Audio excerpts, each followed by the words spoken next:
Computer ആപ്ലിക്കേഷൻ്റെ പുതിയൊരു സെക്ഷനിലേക്ക് ഏവർക്കും സ്വാഗതം. ഇന്നത്തെ ക്ലാസ്സിൽ നമ്മളൊരു വെബ് പേജ് ഡിസൈൻ ചെയ്യുന്നതിന് നമ്മളെ സഹായിക്കുന്ന ചില കോമൺ ടാഗ്സുകളെ കുറിച്ചാണ് പറയുന്നത്. കഴിഞ്ഞ ക്ലാസ്സിൽ നമ്മൾ അത് തന്നെയായിരുന്നു പറഞ്ഞിരുന്നത്. ഇന്നത്തെ ക്ലാസ്സിൽ നമ്മൾ പുതിയ കുറേ ടാഗ്സുകളാണ് നോക്കുന്നത്. അതിൻ്റെ ഒന്നാമത്തേക്ക് സെൻറ്റർ ടാഗാണ്. ഈ സെൻറ്റർ ടാഗ് എന്ന് പറഞ്ഞു കഴിഞ്ഞാൽ centre tag brings the content to the centre of a web page horizontally. ഇതിന്റെ അർത്ഥം ഈ സെൻറ്റർ ടാഗിനുള്ളിൽ വരുന്നത് അതൊരു ടെക്സ്റ്റ് ആകാം. ഈ കണ്ടന്റ് എന്ന് പറയുന്നത് ടെക്സ്റ്റ് ആകാം, ഇമേജ് ആകാം, ടേബിൾ ആകാം, അല്ലെങ്കിൽ എന്ത് വേണമെങ്കിലും ആകാം. ഈ സെൻറ്റർ ടാഗിനുള്ളിൽ എന്ത് കൊണ്ടുവച്ചാലും അത് ആ വെബ് പേജിന്റെ സെന്ററിൽ ഹൊറിസോണ്ടലായിട്ട് അലൈൻ ചെയ്യും. നമുക്കറിയാം ഹൊറിസോണ്ടൽ എന്ന് പറഞ്ഞാൽ ഈ പൊസിഷനിലാണ്, വെർട്ടിക്കൽ എന്ന് പറഞ്ഞാൽ ഇങ്ങനെ താഴേക്കാണ്.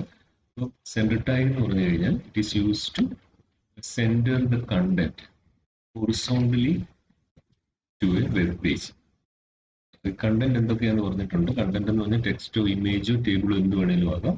അടുത്തൊരു കാര്യം, സെൻറ്റർ ടാഗ് ഒരു കണ്ടെയ്നർ ടാഗാണ്. ഇതിന്റെ വേറൊരു പ്രത്യേകത, സെൻറ്റർ ടാഗിന് ആട്രിബ്യൂട്ട് ഇല്ല. സെൻറ്റർ ടാഗ് എന്ന് പറയുന്ന ടാഗിന് ആട്രിബ്യൂട്ട് ഇല്ല. നമ്മൾ നേരത്തെ ഇതുപോലെ തന്നെ ഒരു ആട്രിബ്യൂട്ട് ഇല്ലാത്തത് പറഞ്ഞായിരുന്നു. അത് ഏതാണെന്ന് ഓർക്കുന്നുണ്ടല്ലോ. നമ്മൾ HR ടാഗ് പഠിച്ചപ്പോഴത്തേന് HR ടാഗിന്റെ അകത്ത് നോ ഷെയ്ഡ് എന്ന് പറയുന്ന ആട്രിബ്യൂട്ടിന് വാല്യൂ ഇല്ലെന്ന് പറഞ്ഞു. ഇവിടെ നമ്മൾ പറഞ്ഞത് സെൻറ്റർ ടാഗിന് ആട്രിബ്യൂട്ട് ഇല്ല. ഇത് രണ്ടും മനസ്സിൽ ഓർത്ത് വെച്ചോണം. പരീക്ഷയ്ക്ക് ചിലപ്പോൾ അത് ചോദിക്കാം. ഓക്കെ, നമുക്ക് ഈ സെൻറ്റർ ടാഗ് വെച്ചൊരു എക്സാമ്പിൾ നമ്മൾ ചെയ്യുകയാണ്. ഓൾറെഡി ചെയ്ത് വെച്ചിട്ടുണ്ട്. നമുക്ക് ഇവിടെ സെൻറ്റർ ടാഗ് ഓപ്പൺ ചെയ്തു. അവിടെ 12V കൊമേഴ്സ് എന്ന് എഴുതി സെൻറ്റർ ടാഗ് ക്ലോസ് ചെയ്ത് ഇത്രയേ ഉള്ളൂ. അതായത് ഈ സെൻറ്റർ ടാഗിനുള്ളിൽ ഇപ്പോൾ ഒരു ടെക്സ്റ്റ് ആണ് വന്നേക്കുന്നത്. ടെക്സ്റ്റ് എന്ന് പറഞ്ഞാൽ ഇതുപോലെ എഴുതുന്നത്. ഇവിടെ ഒരു ഇമേജ് വരാം, അല്ലെങ്കിൽ ഒരു ടേബിളിന്റെ കോഡ് എഴുതാം, എന്താണെങ്കിലും അത് സെൻറ്ററിലാവും. ഓക്കെ, ഇത് നമ്മൾ റൺ ചെയ്യുമ്പോൾ നമുക്ക് നോക്കിയാൽ അറിയാം ഈ 12V കൊമേഴ്സ് എന്ന് പറയുന്നത് ഈ വെബ് പേജിന്റെ സെൻറ്ററിലായി. അത്രയേ ഉള്ളൂ. ഈ സെൻറ്റർ ടാഗ് എന്ന് പറഞ്ഞു കഴിഞ്ഞാൽ ഒരു കണ്ടന്റിനെ ഒരു വെബ് പേജിന്റെ സെന്ററിലേക്ക് ഉണ്ട് ഹൊറിസോണ്ടലായിട്ട് ഇങ്ങനെയാണ് അലൈൻ ചെയ്തേക്കുന്നത്. ഇങ്ങനെ താഴേക്കല്ല, ഇങ്ങനെയാണ് അലൈൻ ചെയ്തേക്കുന്നത്. അതാണ് നമ്മൾ ഇതിനകത്ത് വെബ് പേജ് ഹൊറിസോണ്ടലി എന്ന് പറയുന്നത്. ഓക്കെ, അടുത്തത് ഇമ്പോർട്ടൻ്റ് ആയിട്ടുള്ളത് ടെക്സ്റ്റ് ഫോർമാറ്റിംഗ് ടാഗ്സ് ആണ്. ടെക്സ്റ്റ് ഫോർമാറ്റിംഗ് ടാഗ്സ് എന്ന് പറഞ്ഞു കഴിഞ്ഞാൽ നമുക്കൊരു വെബ് പേജ് കുറച്ചും കൂടെ അട്രാക്റ്റീവ് ആകാൻ വേണ്ടിയിട്ട് നമ്മൾ യൂസ് ചെയ്യുന്ന, അല്ലെങ്കിൽ ഒരു ടെക്സ്റ്റ് കണ്ടന്റ് കുറച്ചും കൂടെ അട്രാക്റ്റീവ് ആകാൻ വേണ്ടി നമ്മൾ യൂസ് ചെയ്യുന്ന കുറേ ടാഗുകളാണ് ഈ ടെക്സ്റ്റ് ഫോർമാറ്റിംഗ് ടാഗ്സിനുള്ളിൽ വരുന്നത്. അത് ബോൾഡ് ഉണ്ട്, അണ്ടർലൈൻ ഉണ്ട്, ഇറ്റാലിക്സ് ഉണ്ട്, അങ്ങനെ കുറേ ടാഗുകളുണ്ട്. അതിൻ്റെ ഒന്നാമത്തെ ടാഗ് ബി ടാഗാണ്. ബി ടാഗ് എന്ന് പറഞ്ഞു കഴിഞ്ഞാൽ നമ്മൾ എഴുതുന്ന ടെക്സ്റ്റിനെ ബോൾഡ് ആക്കുന്നതാണ്. ബോൾഡ് എന്ന് പറഞ്ഞു കഴിഞ്ഞാൽ അത് കുറച്ചും കൂടെ കട്ടിക്ക് എഴുതാൻ വേണ്ടിയിട്ടാണ്. അത് എളുപ്പത്തിൽ മനസ്സിലാക്കാൻ ഇതിന്റെ ആദ്യത്തെ ലെറ്റർ തന്നെയാണ് ഇതിന്റെ ടാഗ്. സോ ബോൾഡ് ടാഗിന്റെ ആദ്യത്തെ ബി എന്ന് പറയുന്നതാണ് ഇതിന്റെ ടാഗ്, കണ്ടെയ്നർ ടാഗാണ്. ഓക്കെ, അടുത്ത ഇറ്റാലിക്സ് ആണ്. നമുക്കറിയാം ഇറ്റാലിക്സ് എന്ന് പറഞ്ഞു കഴിഞ്ഞാൽ നമ്മൾ ആ ഇറ്റാലിക്സ് എഴുതുന്ന കണ്ടന്റ് കുറച്ച് ചരിച്ചായിരിക്കും, ഒരു സ്ലാൻഡിങ് രീതിയിലായിരിക്കും എഴുതുന്നത്. സോ ആ ഇറ്റാലിക് അതിനാണ് യൂസ് ചെയ്യുന്നത്. ടെക്സ്റ്റൈൽ ടു ഇറ്റാലിക്സ്, ഇതും ഒരു കണ്ടെയ്നർ ടാഗാണ്. ഓക്കെ, നെക്സ്റ്റ് വൺ അണ്ടർലൈൻ ചെയ്യാം. നമുക്കൊരു ടെക്സ്റ്റിനെ അണ്ടർലൈൻ ചെയ്യാൻ വേണ്ടിയിട്ടാണ് നമ്മൾ ഈ അണ്ടർലൈൻ ടാഗ് യൂസ് ചെയ്യുന്നത്. ഇതിന്റെ ഫസ്റ്റ് ലെറ്റർ യു ആയിരിക്കും ടാഗ്. ഇത് തന്നെ മുമ്പേ പറഞ്ഞ പോലെ തന്നെ ഈ ടാഗും കണ്ടെയ്നർ ടാഗാണ്. നമുക്ക് ഒരു വെബ് പേജിൽ നമ്മുടെ ഒരു കണ്ടന്റ് നമുക്ക് ബോൾഡും ഇറ്റാലിക്സും അണ്ടർലൈനും ഒക്കെ ഒന്നിച്ചാക്കാം. അത് നമ്മൾ യൂസ് ചെയ്യുന്നത് UBI അങ്ങനെയാണ്. അങ്ങനെ നമുക്ക് യൂസ് ചെയ്യാം. ഈ ഒരു പർട്ടിക്കുലർ കേസിൽ യു യൂസ് ചെയ്തു, പിന്നെ ബി യൂസ് ചെയ്തു, പിന്നെ ഐ യൂസ് ചെയ്തു. ഇത് ക്ലോസ് ചെയ്യുമ്പോൾ അവസാനം ഓപ്പൺ ചെയ്ത് ആദ്യം ക്ലോസ് ചെയ്യണം. സോ ഐ ആയിരിക്കും ആദ്യം ക്ലോസ് ചെയ്യുന്നത്, പിന്നീട് ബി, പിന്നീട് യു. ഇത് വെച്ച് നമ്മളൊരു എക്സാമ്പിൾ ചെയ്യാൻ പോവാണ്. നമ്മളിവിടെ ചെയ്യാൻ പോകുന്നത് അടുത്ത ലൈനില് നമുക്കറിയാം ബ്രേക്ക് ടാഗാണ് യൂസ് ചെയ്യുന്നത്. അവിടെ നമ്മൾ വെൽക്കം ടു അവർ ക്ലാസ്, നമ്മുടെ 12V എന്നുള്ളത് നമുക്ക് ബോൾഡിൽ എഴുതണം. നമ്മൾ എന്ത് എഴുതും? 12V എന്നുള്ളത് നമ്മൾ ബോൾഡിൽ എഴുതി. ഓക്കെ, അപ്പോൾ നമുക്ക് ബി ടാഗ് യൂസ് ചെയ്യുന്നത്. ഇത് നമ്മൾ എക്സിക്യൂട്ട് ചെയ്യുമ്പോഴത്തേനും കണ്ടാൽ മനസ്സിലാവും. കണ്ടോ, 12V എന്നുള്ളത് ബോൾഡിലാണ് എഴുതിയത്.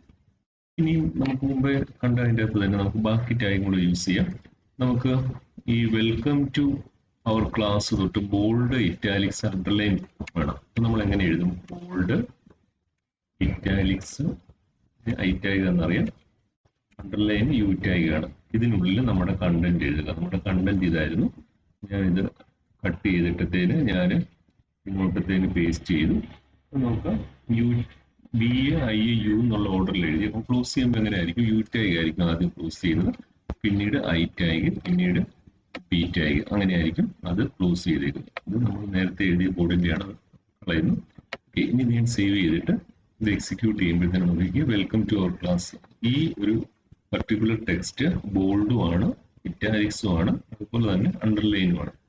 സോ അതാണ് ഈ ടെക്സ്റ്റ് ഫോർമാറ്റ് ഇറ്റാലിക്സിന്റെ അകത്തെ ആദ്യത്തെ മൂന്നെണ്ണം, ബോൾഡ്, ഇറ്റാലിക്സ്, അണ്ടർലൈൻ. അടുത്തത് സ്ട്രൈക്ക് ഓർ എസ്റ്റാഗ് ആണ്. ഇതിന്റെ എന്താണ് ചെയ്യുന്നതെന്ന് വെച്ചാൽ സ്ട്രൈക്കിംഗ് ത്രൂ ദ ടെക്സ്റ്റ്. നമ്മൾ ക്ലാസ്സിലൊക്കെ നോട്ട് എഴുതി കഴിഞ്ഞിട്ടത്തേന് തെറ്റ് വരുമ്പോൾ നമ്മളത് വെട്ടിയിടാറുണ്ട്. അതുപോലെ തന്നെ ഇതിന്റെ അകത്തും ഒരു ടെക്സ്റ്റിനെ സ്ട്രൈക്ക് ചെയ്തിടണം. അതിനു വേണ്ടിയിട്ടാണ് നമ്മൾ സ്ട്രൈക്ക് ടാഗ് അല്ലെങ്കിൽ എസ് ടാഗ് യൂസ് ചെയ്യുന്നത്. രണ്ടും സെയിം എഫക്റ്റ് ആണ്. നമുക്ക് ആദ്യം എക്സാമ്പിൾ നമുക്ക് നോക്കാം. നമ്മൾ അടുത്ത ലൈനിൽ നമുക്ക് ഫെയിൽഡ് എന്ന് എഴുതിയത് ഇവിടെ ഫെയിൽഡ് എന്ന് എഴുതി, അത് അടുത്ത ലൈനിലേക്ക് പോകണമെങ്കിൽ നമുക്കറിയാം ബി ആർ ടാഗ് യൂസ് ചെയ്യണം. എന്നിട്ട് ഇത് സേവ് ചെയ്തിട്ട് എക്സിക്യൂട്ട് ചെയ്ത് കഴിഞ്ഞാൽ നമുക്കറിയാം ഫെയിൽഡ്. ഈ ഫെയിൽഡ് എന്നുള്ളത് വെട്ടിയിടണം. ആ ടെക്സ്റ്റിൽ ഒരു സ്ട്രൈക്ക് വരും. അപ്പൊ നമുക്ക് രണ്ട് ടാഗ് യൂസ് ചെയ്യാം, എസ് ടാഗ് യൂസ് ചെയ്യാം, അല്ലെങ്കിൽ സ്ട്രൈക്ക് ടാഗ്. രണ്ടിന്റെ എഫക്റ്റ് സെയിം ആണ്. ഞാൻ ഈ എസ് ടാഗിനുള്ളിൽ വെട്ടിയിടേണ്ടത് എന്താണോ അത് എഴുതി സേവ് ചെയ്യുന്നു. വീണ്ടും തന്നെ അത് എക്സിക്യൂട്ട് ചെയ്യുമ്പോഴത്തേന് നോക്കാം ഫെയിൽഡ് എന്നുള്ളത് ഒരു സ്ട്രൈക്ക് ചെയ്ത സ്റ്റൈലിലായിരിക്കും കിട്ടുന്നത്. അതാണ് എസ് ടാഗ് എന്ന് പറയുന്നത്. ഇപ്പൊ എസ് ടാഗിന്റെ അകത്ത് നമ്മൾ കൊടുക്കുന്ന കണ്ടന്റ്, അതിനുള്ളിലെ കണ്ടന്റിനെ സ്ട്രൈക്ക് ചെയ്തായിരിക്കും കാണുന്നത്. നമുക്ക് എക്സാമ്പിളിൽ കൂടെ മനസ്സിലായി. കണ്ടെയ്നർ ടാഗ് ആണ്, ബിഗ് ടാഗ് ആണ് അടുത്ത്. ബിഗ് ടാഗ് എന്ന് പറഞ്ഞു കഴിഞ്ഞാൽ making the text big sized. Big sized ഉദ്ദേശിക്കുന്നത് ഒത്തിരി ബിഗ് ആവുന്നല്ല, ഇപ്പോൾ ഉള്ള സൈസിനേക്കാളും നോർമൽ സൈസിനേക്കാളും ഒരു സൈസ് അതിന്റെ കണ്ടന്റിനെ ബിഗ് ആക്കാൻ വേണ്ടിയാണ്. നമ്മൾ നോർമലി നമ്മളിപ്പോൾ ഒരു ഈ എക്സാമ്പിൾ നോക്കുക, ഇതിന്റെ അകത്ത് നോർമൽ സൈസ് ഇതാണെങ്കിൽ ഇതിനേക്കാൾ ഒരു സൈസ് വലുതാക്കി കാണിക്കാൻ വേണ്ടിയിട്ടാണ് നമ്മൾ ബിഗ് ടാഗ് യൂസ് ചെയ്യുന്നത്. So big tag is use to make the content bigger in size than normal text size. ഇതും കൂടെ ഓർക്കുക, big tag is one size bigger than the current font size. നമ്മൾ big tag എന്ന് പറഞ്ഞു കഴിഞ്ഞാൽ ഇപ്പോൾ ടെക്സ്റ്റിനെക്കാളും ഒരു സൈസ് ബിഗർ ആയിരിക്കും. കണ്ടെയ്നർ ടാഗ് ആണ്. അതുപോലെ തന്നെ സ്മോൾ ടാഗ്. നമ്മൾ ബിഗ് ടാഗിന്റെ പറഞ്ഞ പോലെ തന്നെ ഇപ്പോൾ ടെക്സ്റ്റിനെക്കാട്ടിലും ഒരു size, one size smaller than the current size. ഇപ്പോൾ ഉള്ള ടെക്സ്റ്റിനെക്കാട്ടിലും അതിന്റെ സൈസിനെക്കാട്ടിലും ഒരു സൈസ് കുറവായിരിക്കും സ്മോൾ ടാഗ്. ഇതും കണ്ടെയ്നർ ടാഗ് ആണ്. ഓക്കെ, ഇത് രണ്ടും വെച്ചുള്ള ഒരു എക്സാമ്പിൾ നമുക്ക് നോക്കാം. നമ്മളിവിടെ ഈ ഫീൽഡ് എന്നുള്ളത് മാറ്റിയിട്ട് നമുക്ക് മൈ സ്കൂൾ, എന്നിട്ട് നമുക്ക് CMS എന്ന്, സോറി, നമ്മൾ ഇവിടെ ബിഗ് ടാഗ് യൂസ് ചെയ്യുകയാണ്. ഇവിടെ നമ്മുടെ സ്കൂളിന്റെ പേര് ഇച്ചിരി നമ്മൾ ബിഗ് ആയിട്ട് കാണണം. അപ്പോൾ നമ്മളിത് സേവ് ചെയ്തിട്ട് ഇത് എക്സിക്യൂട്ട് ചെയ്യുമ്പോൾ നോക്കിയാൽ അറിയാം മൈ സ്കൂൾ കഴിഞ്ഞാൽ CMS എന്നുള്ളത് നോക്കിയാൽ അറിയാം നോർമൽ ടെക്സ്റ്റിനെക്കാട്ടിലും ഇത് ഞാൻ ഒത്തിരി എൻലാർജ് ചെയ്തേക്കുന്നതുകൊണ്ടാണ് അത്രയും വ്യത്യാസം. ഇപ്പം ഇങ്ങനെ നോർമൽ സ്ക്രീനിൻ്റെ അകത്ത് ഇങ്ങനെയായിരിക്കും കാണുന്നത്. മൈ സ്കൂൾ ഇത് കഴിഞ്ഞ് CMS എന്നുള്ളത് കുറച്ചും കൂടെ വലുതായിട്ടാണ്. പിന്നീട് ഈ ഇതിൻ്റെ അകത്ത് അടുത്ത ലൈനിൽ 12 ഈ കൊമേഴ്സ് എന്നുള്ളത് അതിനകത്ത് കൊമേഴ്സ് 12 എന്ന് എഴുതാൻ പോവാണ്. അപ്പം കൊമേഴ്സ് എഴുതി ഈ 12 എന്നുള്ളത് സ്മോളിൽ എഴുതണം, ഒരു സൈസ് കുറവായിട്ട് എഴുതണം. അപ്പോൾ നമുക്കറിയാം സ്മോൾ ആണ് യൂസ് ചെയ്യുന്നത്. സോ 12 എന്ന് എഴുതി ഇത് സേവ് ചെയ്തിട്ട് ഇത് എക്സിക്യൂട്ട് ചെയ്യുമ്പോൾ നോക്കിയാൽ അറിയാം ഈ കൊമേഴ്സ് കഴിഞ്ഞിട്ട് 12 കുറച്ചും കൂടി ഈ കൊമേഴ്സിനേക്കാൾ ഒരു സൈസ് കുറവായിട്ടായിരിക്കും കാണുന്നത്. ഇതാണ് ബിഗും സ്മോളും. Next one strong tag. Strong tag തുടക്കത്തിൽ പറയട്ടെ, strong tag is same as B tag. നമ്മൾ നേരത്തെ കണ്ടതാണ്, ബോൾഡ് ആക്കുക തന്നെയാണ് ഇതും ചെയ്യുന്നത്. So strong tag is a phrase tag. It defines an important text. അതായത് ബോൾഡ് ആക്കുക, അതിനെ പെട്ടെന്ന് തിരിച്ചറിയാൻ വേണ്ടിയിട്ടാണ്. ഇവിടെ പറഞ്ഞു ബി ടാഗിന്റെ സെയിം എഫക്റ്റ് ആണ്.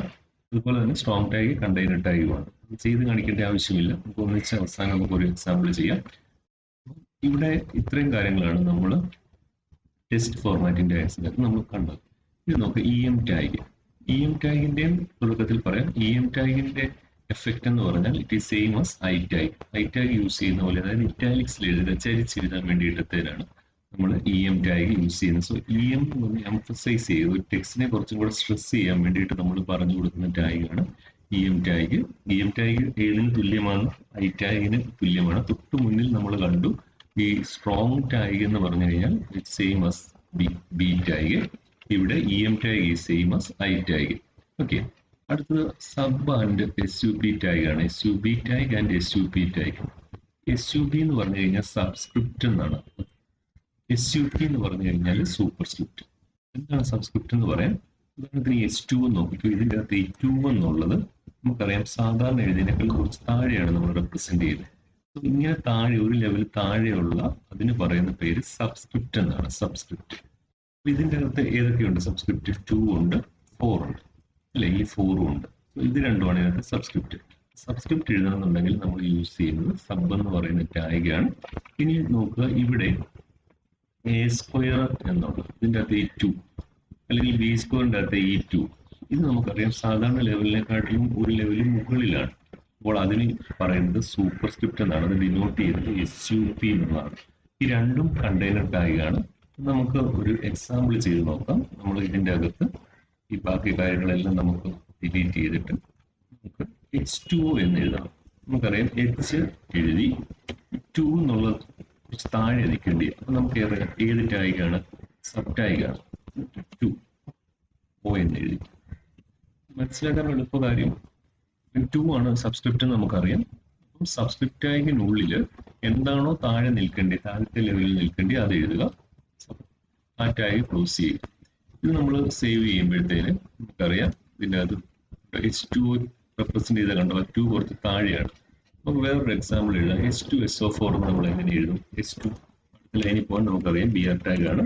H2SO4 എന്ന് എങ്ങനെ എഴുതും? H നമുക്കറിയാം 2 സബ് ആണ് അല്ലേ, കുറച്ച് താഴെയാണ് നിൽക്കുന്നത്. H2SO4 എന്നുള്ളത് എന്തായിരിക്കും? സബ്സ്ക്രിപ്റ്റ് ആണ്. അവിടെ 4 എന്ന് എഴുതി. ഓക്കെ, സേവ് ചെയ്ത് കഴിഞ്ഞാൽ എക്സിക്യൂട്ട് ചെയ്യുമ്പോൾ H2SO4 എന്ന് കിട്ടി. അപ്പോൾ ഇതാണ് സബ്സ്ക്രിപ്റ്റ് എന്ന് പറഞ്ഞാൽ ഒരു ലെവൽ താഴെ നിൽക്കുക എന്നുള്ളതേ ഉള്ളൂ. ഓക്കെ, അടുത്തത് സൂപ്പർ സ്ക്രിപ്റ്റ് എന്ന് പറഞ്ഞു. നമുക്ക് A² + B² എന്ന് തന്നെ എഴുതാം. കോഡ് എങ്ങനെയായിരിക്കും എഴുതുന്നത്? നമുക്ക് അടുത്ത ലൈനിൽ പോകാൻ വേണ്ടി നമ്മൾ BR ടാഗ് യൂസ് ചെയ്തു. A² + B² എന്നാണ്. സോ A എഴുതി. ആ സ്ക്വയർ എന്ന് പറയുന്നതിൻ്റെ അകത്ത് ആ 2 മുകളിലാണ് വേണ്ടി. അപ്പോൾ ഏത് ടാഗാണ്? SUP ടാഗാണ്. A² എന്ന് എഴുതി. അത് സേവ് ചെയ്യുക. ഇത് റൺ ചെയ്യുമ്പോൾ നമുക്ക് A² കുറച്ച് മുകളിലായിട്ടാണ്. നമുക്ക് A³ + B³ എന്ന് എഴുതണം. എങ്ങനെയായിരിക്കും നമ്മൾ അത് എഴുതുന്നത്? A³ + B³ നമ്മൾ BR ടാഗ് നമുക്ക് യൂസ് ചെയ്യാം. ഓക്കെ, A³ ആ 3 മുകളിലാണ് വരേണ്ടത്. അപ്പോൾ എന്താണ്? SUP A³ + B B³ ആണ്. നേരത്തെ പറഞ്ഞ പോലെ എന്താണോ മുകളിൽ നിൽക്കേണ്ടത് അതിന് മുന്നിൽ സൂപ്പർ ടാഗ് SUP യൂസ് ചെയ്യുക. സൂപ്പർ സ്ക്രിപ്റ്റ് എന്നാണ് അതിനെ റെപ്രസെന്റ് ചെയ്യുന്നത്. ഇത് എക്സിക്യൂട്ട് ചെയ്യുമ്പോൾ നമുക്ക് A³ + B³ എന്ന് കിട്ടി. ഇത്രയേ ഉള്ളൂ ഈ SUB ടാഗും SUP ടാഗും. നമുക്ക് A + B² A² + 2AB + B² എന്ന് എഴുതുന്നത് എങ്ങനെയാണെന്ന് ഇവിടെ കണ്ടു. നമ്മൾ തന്നെത്താൻ ചെയ്ത് നോക്കിക്കഴിഞ്ഞാൽ അത് കിട്ടും. നമ്മളത് ചെയ്ത് നോക്കുക. Okay, next one blockquote ടാഗും Q ടാഗും ആണ്. ഈ രണ്ട് ടാഗ് യൂസ് ചെയ്യുന്ന ഒരേ പർപ്പസിനാണ്. For indenting a quotation. നമുക്കറിയാം നമ്മൾ പ്രധാനപ്പെട്ട ചില കോഡ്സ് അല്ലെങ്കിൽ ആരെങ്കിലും പറഞ്ഞ പ്രധാനപ്പെട്ട വാക്കുകൾ നമ്മൾ ഡബിൾ കോട്ട്സിലാണ് എഴുതുന്നത്. നമ്മൾ അതിന് യൂസ് ചെയ്യുന്ന ടാഗാണ് ബ്ലോക്ക് ഔട്ട് ടാഗ് അല്ലെങ്കിൽ Q ടാഗ്. ഇതിന്റെ വ്യത്യാസം എന്ന് പറഞ്ഞു കഴിഞ്ഞാൽ Q ടാഗ് അതിനെ ഔട്ട് ടാഗ് എന്നാണ് പറയുന്നത്. ഇത് സാധാരണ ഒരു ഷോർട്ട് കൊട്ടേഷന് വേണ്ടിയിട്ടാണ് യൂസ് ചെയ്യുന്നത്. ബ്ലോക്ക് ഔട്ട് എന്ന് പറയുന്ന tag is use for long quotation. നമുക്ക് ഒരു എക്സാമ്പിൾ എഴുതാം. ഇതെല്ലാം ക്ലോസ് ചെയ്തിട്ട് എഴുതുകയാണ്. December 2nd is celebrated as. ഇനി നോക്കാം, അത് കമ്പ്യൂട്ടർ ലിറ്ററസി ഡേ എന്നുള്ളത് ഡബിൾ കൊട്ടേഷൻ മാർക്കിൽ വരണം. അപ്പൊ നമുക്ക് Q ടാഗ് യൂസ് ചെയ്യുന്നത്. Q ടാഗിന്റെ അകത്ത് അവിടെ വേൾഡ് കമ്പ്യൂട്ടർ ലിറ്ററസി ഡേ എന്ന് എഴുതി ഉണ്ടോ? ഇവിടെ എഴുതിയിരിക്കുന്നത് നമുക്ക് ഇത്രയേ ഉള്ളൂ. നമ്മളിവിടെ എഴുതിയിരിക്കുന്നത് ഈ ഡിസംബർ 2 ഈ സെലിബ്രേറ്റഡ് അസ്, പിന്നെ ഈ ക്യൂവിൻ്റെ അകത്ത് കൊട്ടേഷൻ ടാഗിൻ്റെ അകത്താണ്, കോഡ് ടാഗിനുള്ളിലാണ് വേൾഡ് കമ്പ്യൂട്ടർ ലിറ്ററസി ഡേ എന്ന് കൊടുത്തേക്കുന്നത്. ഇത് സേവ് ചെയ്തിട്ട് ഇത് എക്സിക്യൂട്ട് ചെയ്യുമ്പോഴത്തേക്ക് നമുക്ക് ഡിസംബർ 2 ഈ സെലിബ്രേറ്റഡ് അസ്, ഞാൻ ആ ക്യൂ ടാഗിനുള്ളിൽ യൂസ് ചെയ്ത് വേൾഡ് കമ്പ്യൂട്ടർ ലിറ്ററസി ഡേ എന്ന് വന്നു.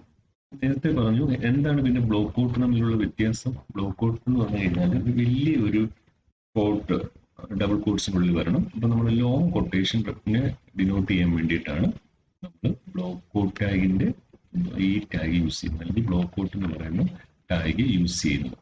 ഓക്കെ, അടുത്തത് നമുക്ക് ഈ എക്സാമ്പിൾ എല്ലാം നോക്കാം. Names of text formatting tags നമുക്കറിയാം. ബോൾഡ്, ബി ടാഗ് ഉണ്ട്, ഐ ടാഗ് ഉണ്ട്, യു ടാഗ് ഉണ്ട്, അതുപോലെ തന്നെ ബിഗ് ടാഗ് ഉണ്ട്, സ്മോൾ ടാഗ് ഉണ്ട്, സ്ട്രോങ് ടാഗ് ഉണ്ട്, ഇ എം ടാഗ് ഉണ്ട്, അതുപോലെ കുറേ ടാഗ്സ് നമ്മൾ പഠിച്ചു.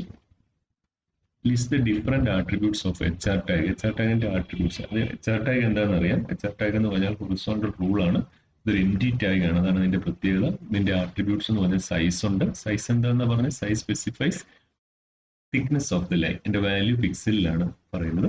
അടുത്ത വിഡ്ത്ത് ആണ്. വിഡ്ത്ത് എന്ന് പറഞ്ഞു കഴിഞ്ഞാൽ specifies the length of the line, അതിന്റെ വാല്യൂ പിക്സലിലോ പെർസെൻറ്റേജിലോ കൊടുക്കാം. അത് കഴിയുമ്പോഴത്തേന് കളർ ഉണ്ട്, നോ ഷെയ്ഡ് ഉണ്ട്. നോ ഷെയ്ഡ് എന്ന് പറയുന്ന ആട്രിബ്യൂട്ടിന് വാല്യൂ ഇല്ല.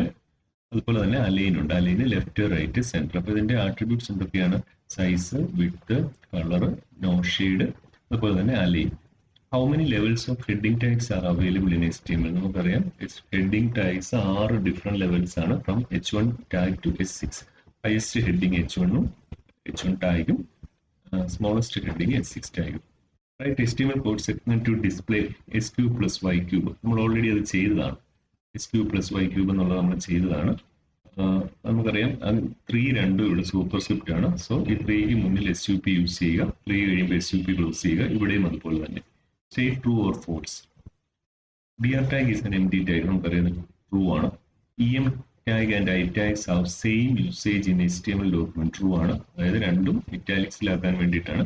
U tag and I tags are not allowed to be used together. ഇത് false ആണ്, കാരണം U ടാഗും I ടാഗും B ടാഗും എല്ലാ ടാഗുകളും ഒന്നിച്ച് യൂസ് ചെയ്യാം. പക്ഷേ അതിന്റെ റൂൾ ഞാൻ പറഞ്ഞ പോലെ ഏതാണോ അവസാനം ക്ലോസ് ചെയ്തത് അതാണ് ആദ്യം, ഏതാണോ അവസാനം ഓപ്പൺ ചെയ്തത് അതാണ് ആദ്യം ക്ലോസ് ചെയ്യേണ്ടത്. Okay, that is the use of strong tag. നമ്മൾ നേരത്തെ പറഞ്ഞതാണ് സ്ട്രോങ് ടാഗ് ബി ടാഗിന്റെ സെയിം എഫക്റ്റ് ആണ്.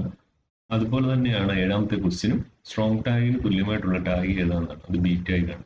Pick the odd one out from the following. ഇതിന്റെ അകത്ത് കൂട്ടത്തിൽ പെടാത്തത് നമുക്കറിയാം. ഇതിന്റെ അകത്ത് അലൈൻ ആണ്, കാരണം HTML ഹെഡ്, സെന്റർ ഇതെല്ലാം ടാഗുകളാണ്. എന്നാൽ അലൈൻ എന്ന് പറയുന്ന ഒരു ആട്രിബ്യൂട്ട് ആണ്. സോ ഇതിന്റെ കൂട്ടത്തിൽ പെടാത്തത് അലൈൻ ആണ്. Okay, next one pre tag ആണ്. പ്രീ ടാഗ് എന്ന് പറഞ്ഞാൽ ഡിസ്പ്ലേ പ്രീ ഫോർമാറ്റഡ് ടെക്സ്റ്റ് എന്നാണ്. Display pre formatted text. അപ്പം ഇതെന്താണെന്നുള്ളത് നമുക്ക് ആദ്യം ഇത് ചെയ്ത് നോക്കാം. അത് കഴിഞ്ഞിട്ട് പ്രീ ടാഗ് എന്താണെന്നുള്ളത് പറയാം. നമ്മളിത് ചെയ്യുകയാണ്. ഇതിനകത്ത് ഈ ലൈൻ ഞാൻ ചെയ്ത ഈ പ്രോഗ്രാം കളയുന്നു.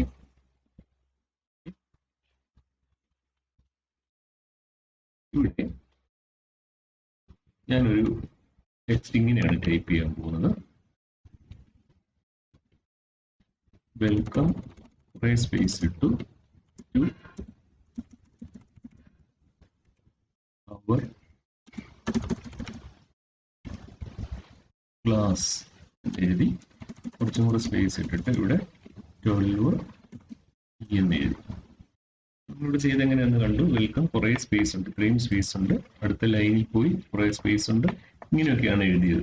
ഇത് പക്ഷെ സേവ് ചെയ്തിട്ട് നമ്മൾ റൺ ചെയ്യുമ്പോൾ നിങ്ങൾ നോക്കിയാൽ അറിയാം, കണ്ടോ, വെൽക്കം ടു അവർ ക്ലാസ് എന്നും പറഞ്ഞ് ആയിരിക്കും വരുന്നത്. ഇതിന്റെ ഇടയ്ക്ക് ഓട്ടോമാറ്റിക്കലി ഒരു സ്പേസിന്റെ ഡിഫറൻസിലായിരിക്കും ഇതെല്ലാം വരുന്നത്. പക്ഷെ ഞാൻ കോഡ് എഴുതി നിങ്ങൾ ശ്രദ്ധിച്ചു കാണും, ഇത്രയും സ്പേസിലാണ്.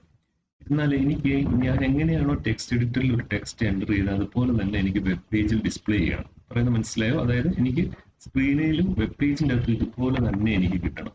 അതിന് നമ്മൾ യൂസ് ചെയ്യുന്ന ടാഗ് പ്രീ ടാഗ് ആണ്. പ്രീ ഫോർമാറ്റഡ് എന്നുള്ളതാണ്. ഫോർമാറ്റ് ഒന്നും ചെയ്യാതെ എന്താണോ എഴുതിയേക്കുന്നത് അതുപോലെ തന്നെ വരാൻ വേണ്ടി. അപ്പം ഞാനിവിടെ ഒരു പ്രീ ടാഗ് യൂസ് ചെയ്തു. ഇത് കണ്ടെയ്നർ ടാഗ് ആണ്, അതുകൊണ്ട് ഇവിടെ പ്രീ ടാഗ് ക്ലോസ് ചെയ്തു. എന്നിട്ട് ഇതിനി ഒന്ന് റൺ ചെയ്ത് നോക്കിക്കഴിഞ്ഞാൽ നിങ്ങൾക്കറിയാം അതിൻ്റെ വ്യത്യാസം കണ്ടോ. ഞാൻ എങ്ങനെയാണോ കോഡ് എഴുതിയത് ഇങ്ങനെയാണ്. ആ കോഡ് എഴുതിയ പോലെ തന്നെയാണ് ഇത് എക്സിക്യൂട്ട് ചെയ്തേക്കുന്നത്. നമുക്ക് വെൽക്കം ടു എന്താണോ എഴുതിയിരിക്കുന്നത് അതുപോലെ തന്നെ. അപ്പോൾ നമ്മൾ ഇന്ന് പഠിക്കുന്നത് പ്രീ ടാഗ് എന്താണ്. പ്രീ ടാഗ് എന്ന് പറഞ്ഞു കഴിഞ്ഞാൽ പ്രീ ഫോർമാറ്റഡ് ടെക്സ്റ്റ് ആണ്. അപ്പൊ നമ്മൾ ഇതെന്തിനാണ് യൂസ് ചെയ്യുന്നതെന്ന് പറയുകയാണ്. ഇവിടെ എഴുതിയിരിക്കുന്നുണ്ട്, normally the browser delimited the white space, new line character, tab space etcetera. നമ്മൾ സാധാരണ രീതിയിൽ നമ്മൾ ഇങ്ങനെ കൊടുക്കുന്ന സ്പേസ് അല്ലെന്നുണ്ടെങ്കിൽ ഈ ന്യൂ ലൈൻ, അതായത് അടുത്ത ലൈനിലേക്ക് പോയതൊക്കെ ബ്രൗസർ എടുക്കത്തില്ല. അപ്പൊ നമ്മൾ അതിന് അങ്ങനല്ല, നമുക്ക് എന്താണോ നമ്മൾ ടെക്സ്റ്റ് എഡിറ്ററിൽ ഒറിജിനലായിട്ട് എഴുതി അത് തന്നെ എനിക്ക് ഡിസ്പ്ലേ ചെയ്യണം, അല്ലെങ്കിൽ നമുക്ക് ഡിസ്പ്ലേ ചെയ്യണം. അതിനാണ് നമ്മൾ പ്രീ ടാഗ് യൂസ് ചെയ്യുന്നത്. ഈ ലാസ്റ്റ് ലൈൻ നോക്കിയാൽ മനസ്സിലാവും. Pre tag tells the browser to display the text exactly in its original form. എങ്ങനെയാണോ ടെക്സ്റ്റ് എഡിറ്ററിൽ എഴുതിയത് അതുപോലെ തന്നെ നമുക്ക് ഔട്ട്പുട്ട് കിട്ടാൻ വേണ്ടിയിട്ടാണ് നമ്മൾ പ്രീ ടാഗ് യൂസ് ചെയ്യുന്നത്. നമ്മളത് കണ്ടു, അതൊരു കണ്ടെയ്നർ ടാഗ് ആണ്. Okay, next one address tag, displaying the address. നമുക്ക് ഇതൊന്ന് ചെയ്ത് നോക്കാം. ഈ അഡ്രസ് ടാഗ് എന്തിനാണ് യൂസ് ചെയ്യുന്നത് എന്നുള്ളതാണ്. ഞാൻ ഇത് ഡിലീറ്റ് ചെയ്തു. അവിടെ ഞാൻ ഇങ്ങനെ ഒരു അഡ്രസ് ടാഗ് ഓപ്പൺ ചെയ്തു.